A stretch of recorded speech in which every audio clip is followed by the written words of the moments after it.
Salam sejahtera dan sekalong apresiasi saya hulurkan kepada Yang Dihormati Encik Fawis bin Bakri selaku pensyarah kursus BMW 3032. Sebelum kata meneruskan bicara, sebelum lagu menjadi irama, izinkan saya untuk memperkenalkan diri. Nama diberi Millie Melda An Haking, nombor metrik D2020109331. Hadirnya saya di sini pada hari ini untuk menyampaikan pengucapan awam yang bertajuk Faktor Kemunculan Budaya LGBT di Malaysia. Hadirin sekalian, LGBT adalah singkatan bagi lesbian, gay, bisexual dan transseksual yang merujuk kepada perkumpulan manusia yang mempunyai orientasi seks songsang melampaui batas fitrah kemanusiaan. Golongan ini juga menganggap bahawa identiti jantina mereka adalah sepatutnya berbeza daripada apa yang sepadan dengan alat seks mereka secara fisiologi. Isu berkenaan dengan budaya LGBT ini menjadi perbincangan hangat dalam kalangan masyarakat di negara kita, dan isu mengenai budaya LGBT juga sering dipaparkan di berita serta menunjukkan peningkatan tanpa titik notahnya. Persoalannya, apakah faktor kemunculan budaya LGBT ini? Tanpa membuang masa, saya akan mengulas 3 faktor utama yang menyebabkan berlakunya gejala ini. Hadirin yang dihormati, kurang pengetahuan dan penghayatan agama dalam diri individu merupakan faktor yang mempengaruhi terjadinya homoseksual. Hal ini menyebabkan mereka mudah terpengaruh dengan ajakan rakan-rakan dan faktor sekeliling yang mendedahkan golongan ini kepada gejala LGBT.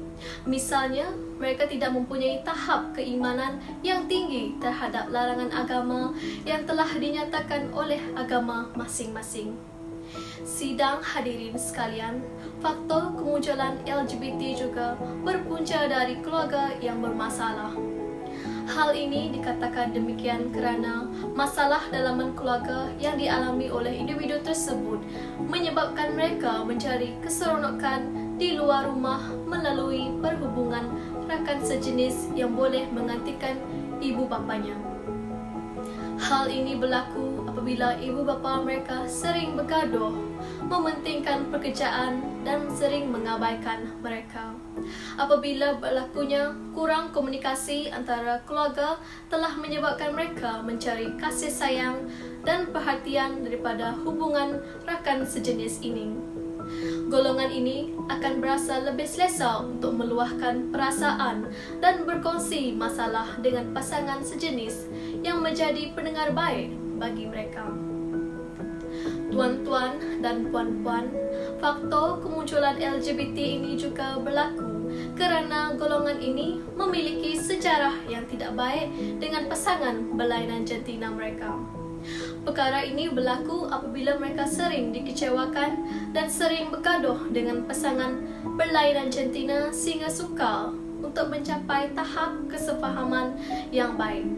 Mereka juga didera oleh pasangan yang berlainan jantina akibat tidak dapat mengawal emosi, sehingga pada satu tahap mereka berasa trauma untuk menjalinkan hubungan dengan pasangan berlainan jantina ini. Secara tidak langsung, mereka juga akan mempunyai perasaan dendam dan tidak puas hati untuk mempunyai pasangan yang berlainan jantina. Permasalahan berkaitan dengan LGBT ini sememangnya perlu dibendung secara agresif kerana risiko untuk menjadikannya menular secara kritikal sangat tinggi. Oleh itu, undang-undang LGBT perlu diperketatkan bagi membendung gejala ini menular. Selain itu, LGBT juga perlu dibendung melalui kempen yang berkesan dan juga kerjasama antara badan bukan kerajaan. Masyarakat di Malaysia perlu sentiasa diingatkan mengenai kesan-kesan negatif mengamalkan LGBT di samping memberi informasi mengenai isu ini agar dapat ditentang dan ditolak oleh masyarakat. Sekian saja ucapan daripada saya. Izinkan saya mengakhiri ucapan ini dengan serangkap pantun.